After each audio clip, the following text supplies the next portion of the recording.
트럼프는 과격한 온건주의자, 우크라이나와의 협상도요. 트럼프가 과격하게 나와서 막 푸틴의 편만 드는 것처럼 보였지만 결론적으로 보니까 유럽이 보기에도 이게 크게 나쁜 딜은 아니네 라고 생각이 되게 된 겁니다.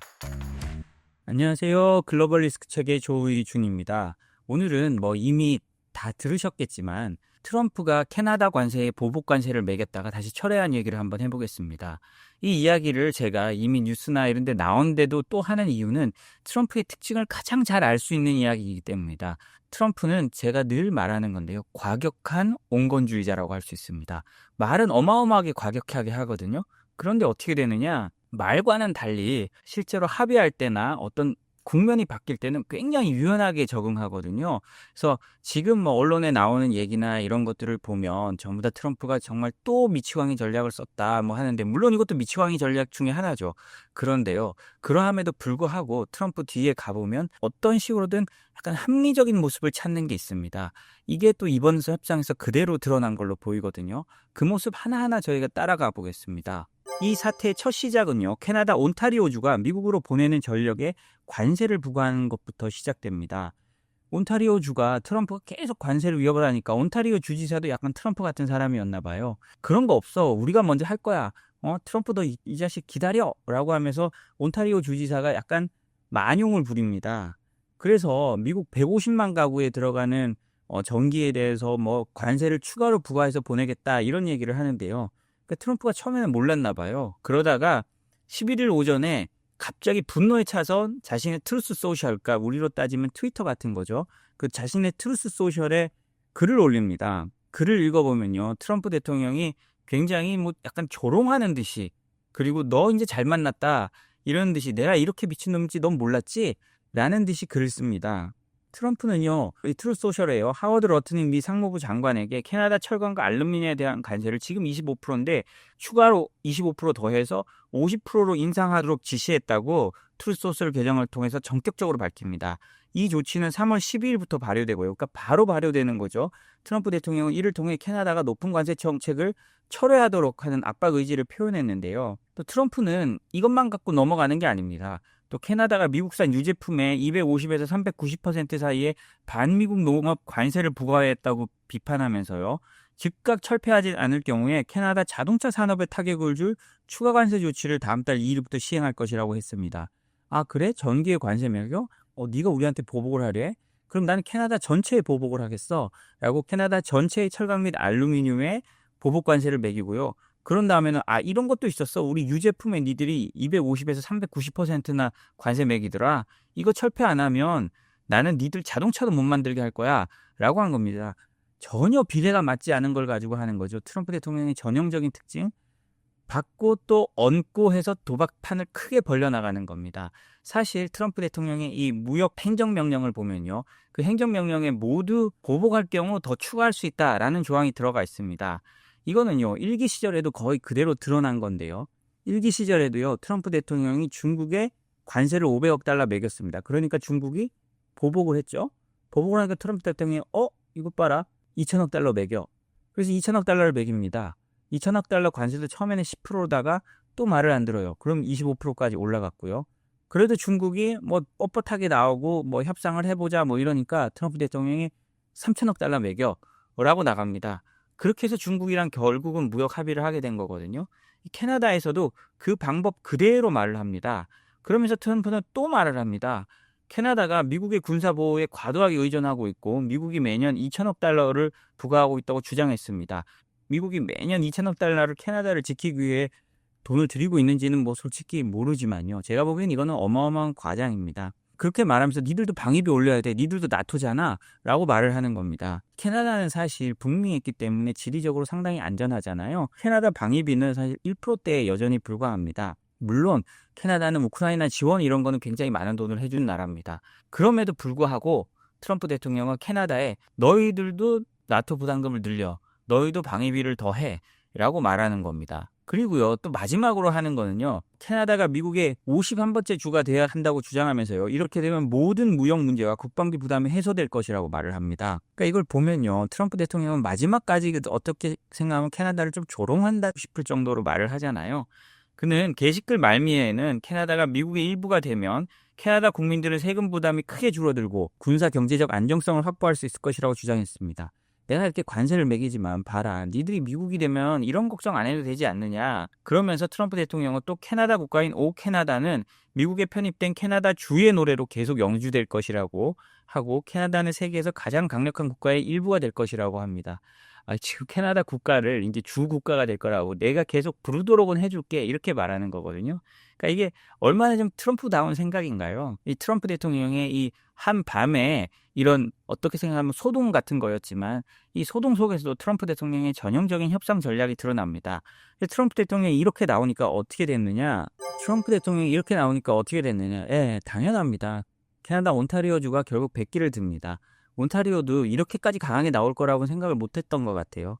관세를 철회합니다. 트럼프 대통령이 정말 캐나다가 몰락할 만큼 밀어붙이고 싶었다면, 네가 그랬으니 나는 계속 관세를 부과할래 라고 하겠지만, 트럼프 대통령은 또 특유의 모습을 보입니다. 본인이 말하는 유연성, 그리고 밖에서 지켜보기에는 어떻게 생각하면 오락가락이라고 할 수 있죠. 그 유연성을 보이는데요. 백악관은요, 온타리오주의 그 모습이 나오니까 캐나다산 철광 및 알루미늄 제품에 대해 25% 추가 관세를 적용하지 않겠다고 발표했습니다. 이걸 발표한 사람도 중요한데요. 피터 나바로 수석 무역 고문입니다. 피터 나바로 수석 무역 고문은요, 중국에 대한 관세 정책을 이끌어온 사람이고요. 정말 기존에서는 무모하다고 싶을 정도의 관세 정책을 몰아붙여서 약간 이단화로 찍혀 있는 사람입니다. 근데 이 사람이 나와서 관세를 철회한다고 했다는 건 그만큼 이 트럼프의 과격한 행동에 이런 강경파조차도 좀 놀랐다라고 볼 수 있는 것 같습니다. 피터 나바로 수석 고문은 CNBC 인터뷰에서요, 12일부터 발효 예정이던 추가 관세는 시행되지 않을 것이라고 했습니다. 캐나다 온타리오주가요, 전기요금에 대한 수출 할증 조치를 철회했기 때문인데요. 온타리오주는요, 양국 간 무역 관계를 고려해 당분간 추가 전기료 부과 결정을 유예하기로 했다고 밝혔고요. 그러니까 백악관도 바로 화답한 겁니다.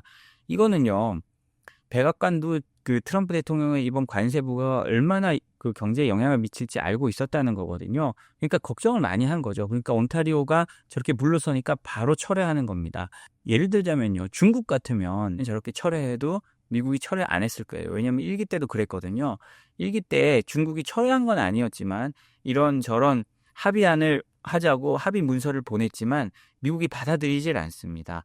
미국이 그때 그 회고록 같은 거, 라이트하이저 USTR 대표의 회고록이나 책을 읽어보면 이 사람들은 중국이 이렇게 협상하자고 보냈을 때는 이 중국이 아직도 정신을 못 차렸구나 라고 하면서 더 강하게 나갑니다. 그러나 캐나다 같은 경우는 물러서니까 뭐 동맹이기도 하고 자국 내에 미치는 영향이 크기도 하기 때문이겠지만 바로 백악관도 물러서는 모습을 보이죠. 이런 모습이요, 제가 계속 말하지만 전형적인 트럼프 대통령의 협상 패턴입니다. 트럼프 대통령의 협상 패턴은 과격하게 나가지만 결국 협상할 때는 어떤 합의점을 찾아서 협상을 하는 겁니다. 그래서 대부분의 경우요, 미국과 협상한 대부분의 나라, 트럼프 행정부 1기 때요, 보면 협상이 끝나고 나면 서로 잘했다고 칭찬을 합니다. 미국은 미국이 잘했다. 그다음에 한국은 한국이 잘했다. 캐나다는 캐나다가 잘했다라고 합니다.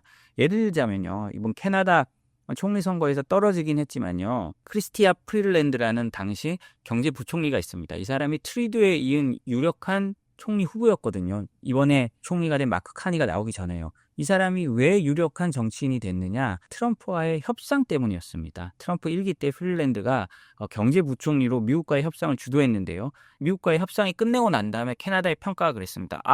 USMCA, 나프타를 USMCA로 바꿨지만 캐나다가 실제로 내준 건 없고 우리는 오히려 이득을 봤다라고 해서 이 사람의 인기가 올라가고, 이 사람이 아주 오랫동안 트루도 행정부에서 장관을 하고 뭐 승승장구하면서 나갑니다. 그리고 국가적으로도 굉장히 중요한 정치인이 됐고 인기도 높았어요. 그렇지만 이번엔 뭐 자신의 때가 아니어서 그런지 총리 선거에서 떨어지긴 했지만요, 어찌됐든 트럼프와 협상한 쪽은 그렇게 됩니다. 예를 들자면 지금도 그렇죠. 멕시코의 셰인바움 대통령, 트럼프는 계속 압박하고 하는 것 같지만 셰인바움 대통령은 이 와중에도 바로 옆에 있는데 트럼프 만나러 한번 오지도 않아요. 오지도 않고 그냥 트럼프의 말로 그냥 계속 받아치고 요구하면 그 요구 들어주면서 우리가 이렇게 하는데 어떻게 그럴 수 있느냐라는 식으로 나가는데요. 이 셰인바움 대통령 지금 인기가 85%에 이릅니다. 거의 압도적인 인기를 받고 있죠. 그 이유는 뭐냐? 트럼프가 압박을 하니까 지지층이 결집하는 겁니다. 이 지지층 결집 요인으로 오히려 상대국의 정치인들은 좀 공고한 정치적 기반을 만들고 있는 거죠. 그래서 이걸 보면 이 캐나다의 추가 철강 알루미늄 관세 25%를 매긴 거에서 이제 다시 철회하는 이 과정을 보면요. 트럼프의 전형적인 행동, 그러니까 과격한 온건주의자, 과격한 합리주의자라는 모습을 보입니다. 물론 이 과격함이 계속 나갈 때도 있어요. 물론 그런 경우가 많았습니다. 그렇지만 어느 정도 합의가 가능성 있을 때는 이런 식으로 바뀔 수 있다는 거죠. 이런 과격하지만 합리적인 모습을 우리는 우크라이나와의 협상에서도 볼 수 있습니다. 오늘 뭐 그 관련된 뉴스가 많이 쏟아져서 또 많이 아셨겠지만 저희는 난 이면을 들여다보자고 이거 말씀드리는 거거든요. 이 우크라이나와의 협상도요. 우리가 과거를 돌아보면 북한과의 협상과 크게 달라지지 않습니다. 결국은 미국은 과거부터 있었던 미국의 원칙을 지키면서 물론 뭐 여러 소란이 있었습니다. 트럼프 대통령이 내세우는 수많은 소란이 있지만 결국은 우크라이나와의 핵심 가치는 흔들리지 않게 같이 가는 모습을 보여주고 있거든요. 이 부분도 한번 살펴보면요.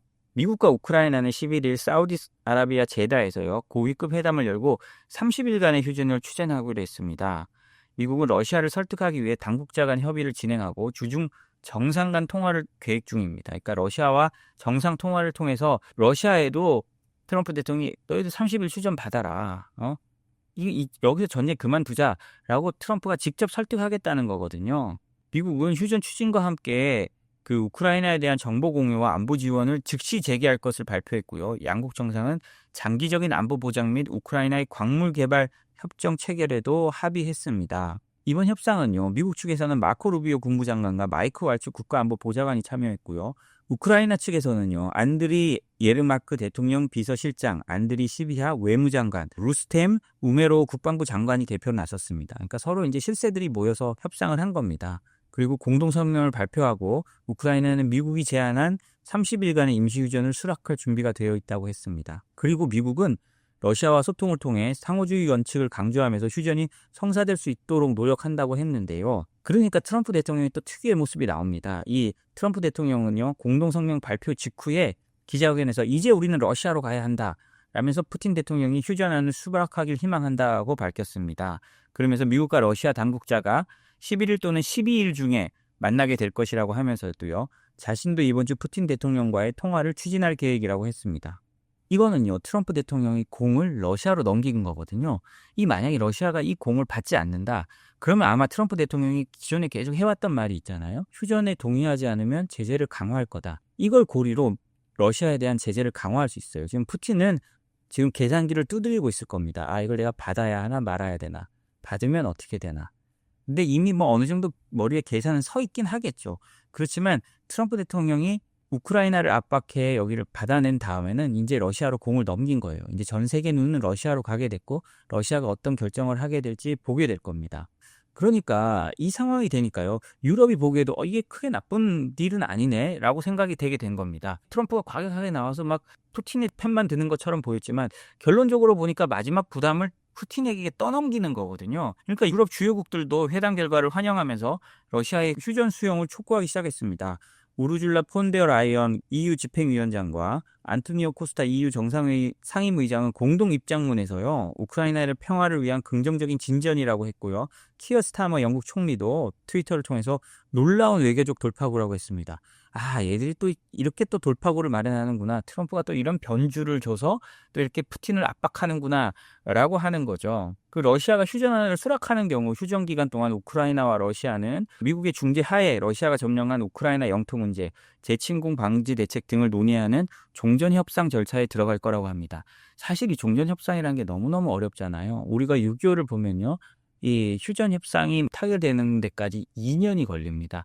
그 사이에 한국은 빠지고요. 왜 우리는 휴전에 동의할 수 없다라고 해서 빠지고 미국과 북한, 중국 간의 휴전 협상이 체결되죠. 그래서 저는 이 30일 휴전이라는 게 굉장히 중요하다고 생각하는데요. 6.25에서도 봤습니다. 마지막에 고지전하면서 한 뼘 땅을 얻기 위해서 수많은 사람들이 죽어가거든요. 트럼프는 이런 거 막자는 거예요. 쓸데없이 한 뼘 땅을 위해서 더 많은 사람들이 희생되는 걸 막자. 여기서 딱 그만두고 우리 협상하자라고 하는 겁니다. 이 협상하는 기간 동안 휴전이 풀렸다. 다시 휴전했다. 이게 계속 반복될 수도 있습니다. 그렇지만 일단은 그만두고 만나서 얘기해보자라고 가는 거예요. 그리고 미국의 중재 하에 한다는 건 아마도 제 생각에는요. 이 시간이 지나면 우크라이나 반발은 커질 수도 있습니다. 이게 휴전하는 나라들의 보통의 특징이거든요. 그리고 정치적으로 그럴 수밖에 없습니다. 우리나라도 이승만 대통령이 휴전 협상에 나가지 않았고 푸틴 통일을 계속 주장했던 것처럼 월남도 마찬가지였습니다. 북베트남과 미국이 휴전 협상을 할 때 월남은 끝까지 싸워야 된다고 주장을 했어요. 그래서 미국이 휴전 협상을 타결했을 때 월남은 난 이거 받아들이지 않겠다라고 하면서 북쪽으로 공격해 올라가죠. 그래서 전쟁이 나고 미국이 제대로 도와주지 않으니까, 그리고 미국이 남겨진 그 월남의 부패와 이런 것 때문에 전쟁이 나니까 월남이 그냥 무너진 겁니다. 이것처럼 사실 당사국들이 휴전 협상에서 자신의 영토를 넘겨주고 이런 거를 받아들이기가 쉽지 않아요. 그렇기 때문에 이것도 아마 미국의 주도로, 사실상 우크라이나보다는 미국의 주도로 휴전 협상이 이루어지게 될 겁니다. 어쨌든 트럼프는 특유의 이제 미치광이 전략 그리고 압박 전략으로 그 러시아를 압박하고 우크라이나와 러시아가 휴전 협상을 할 수 있는 중대 분기점을 마련한 것은 사실은 같습니다. 이 과정까지 오는 데 대해서는 수많은 어려움이 있었고 광물 자원 문제 때문에 또 많은 논란을 만들어내긴 했지만 어찌 됐든 새로운 분기점을 마련한 건 맞고요. 여기서 새로운 분기점이 마련된다면 트럼프 대통령의 외교적 성공이라고도 할 수 있을 것 같습니다. 오늘 저희가 준비한 소식은 여기까지입니다. 저희 소식이 도움이 됐다면 구독과 좋아요, 알림 설정 부탁드립니다. 감사합니다.